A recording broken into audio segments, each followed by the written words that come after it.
안녕하세요.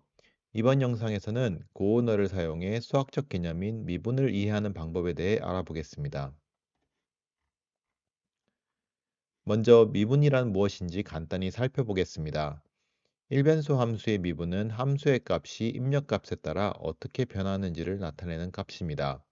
좀 더 구체적으로 말하면 입력값의 작은 변화에 따른 함수값의 변화율을 의미하죠. 이를 극한을 통해 구하게 됩니다.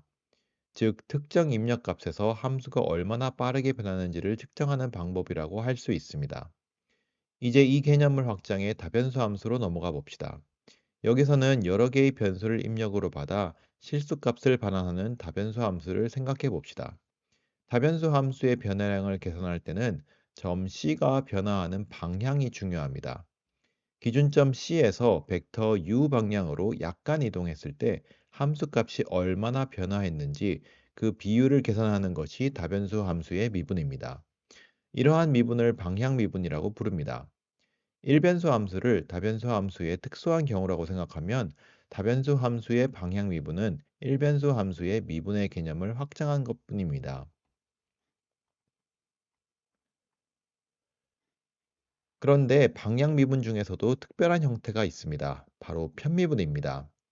편미분이란 여러 입력 변수 중 하나만을 변화시키면서 그에 따른 함수값의 변화를 측정하는 방법입니다. 보통 d 대신에 구부러진 델타라는 기호를 사용하여 표현합니다. 이제 고언어로 이러한 미분을 어떻게 구현할 수 있을지 생각해 봅시다. 다변수 함수는 여러 변수를 하나의 실수값으로 반환하는 함수로 생각할 수 있습니다. 이를 고언어에서 구현하기 위해서는 함수 타입과 점을 나타내는 벡터가 필요합니다. 이를 인터페이스로 구현할 수도 있지만 여기서는 함수 타입을 스트럭트로 정의해서 구체화하였습니다.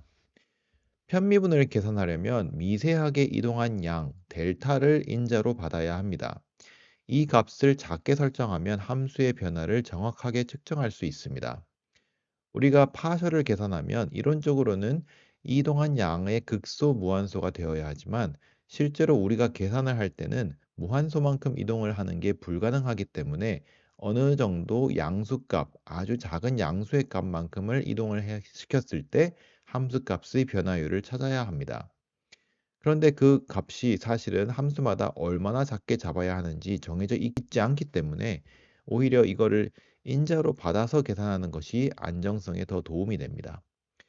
여기에 구현된 방식을 보면 앞서 정의한 방향미분의 극한자를 그대로 구현하고 있음을 볼 수 있습니다. 그 다음으로 그레디언트를 살펴봅시다. 다변수 함수에서 그레디언트 벡터는 각 성분이 편미분 개수로 이루어진 벡터를 의미합니다. 이는 각 편미분 값과 표준 벡터를 선형 결합하여 구할 수 있습니다. 고언어로 그레디언트는 벡터를 반환하는 함수로 구현할 수 있습니다. 그레디언트를 구하기 위해서는 편미분과 마찬가지로 실수를 함수값으로 가는 함수, 한 점, 그리고 편미분을 계산하는 데 필요한 델타가 필요합니다. 또한 그레디언트는 벡터 인터페이스를 만족하는 것을 반환하여야 하고 이는 벡터가 가진 제로라는 메소드를 사용하여 생성하게 됩니다. 이 제로라는 메소드는 0벡터를 반환하죠. 기본적으로 그래서 이 반환하는 이 제로 벡터를 벡터화시켜서 저장한 다음에 여기에다가 위에 보시는 식처럼 이렇게 각각의 벡터를 선형 결합한 것을 항을 더해 나가서 벡터를 만들 겁니다. 일단은 이 각 EI의 개수인 편미분 개수를 구해야겠죠. 이것을 구하기 위해 파셜 함수에 넣을 표준 단위 벡터가 필요합니다. 여기에서 벡터 인터페이스의 베이시스 메소드가 필요합니다. 각 방향마다 방향 미분을 구하여 얻은 값을 벡터의 스칼라 곱하여 더해주면 그레디언트 벡터가 됩니다.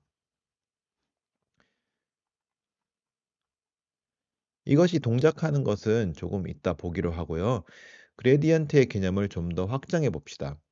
우리가 일반적으로 다변수 함수라고 하면 이 여러 개의 입력 변수뿐만 아니라 여러 개의 출력 변수가 있습니다. 이와 같은 일반적인 다변수 함수의 미분 계수는 행열이 됩니다. 여기서 각각의 행은 각 성분 함수의 그레디언트와 같음을 볼 수 있습니다. 이 행렬을 단순히 이러한 편미분 계수의 나열이라 생각하지 말고 이를 벡터를 벡터로 변환하는 기능을 가진 함수라 생각해 봅시다. 이를 다음과 같이 구체적으로 설명을 해 보겠습니다. 일변수 함수의 정의역의 한 점 C가 X'의 속도로 움직일 때 그래프 위의 점의 Y좌표가 Y'의 속도로 움직인다고 해봅시다. 이때 미분계수 F'C는 X'과 Y'을 관계짓는 역할을 합니다. 즉 Y'은 대략 F'C에 X'을 곱한 것과 같습니다.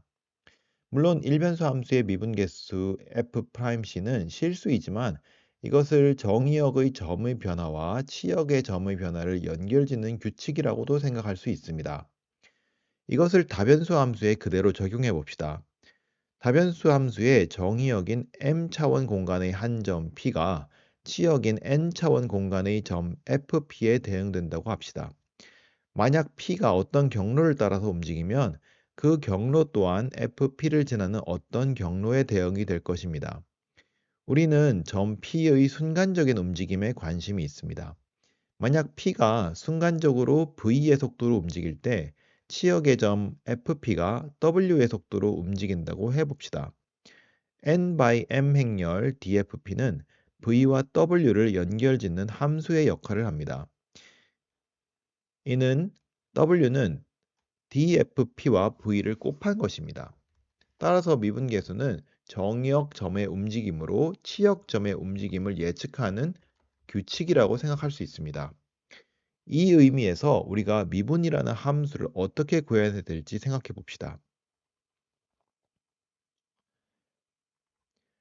미분을 의미하는 디퍼렌셜 함수는 맵 인터페이스 F와 벡터 인터페이스의 P 그리고 델타를 인자로 받습니다. 그리고 이것이 반환하는 것은 벡터를 벡터로 보내는 함수입니다.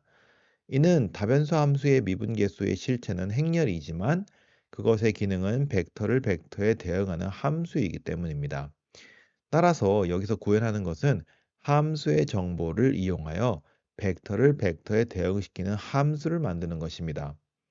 벡터 인터페이스 변수 V가 들어오면 이를 통해 점 P와 같은 차원의 벡터를 반환해야 합니다.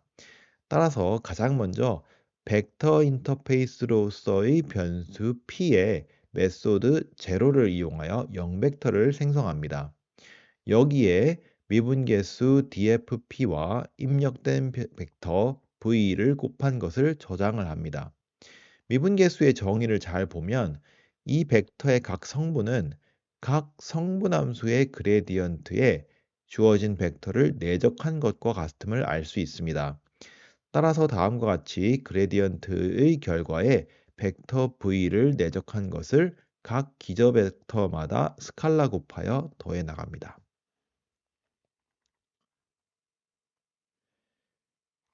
이제 이것을 한번 테스트해 봅시다.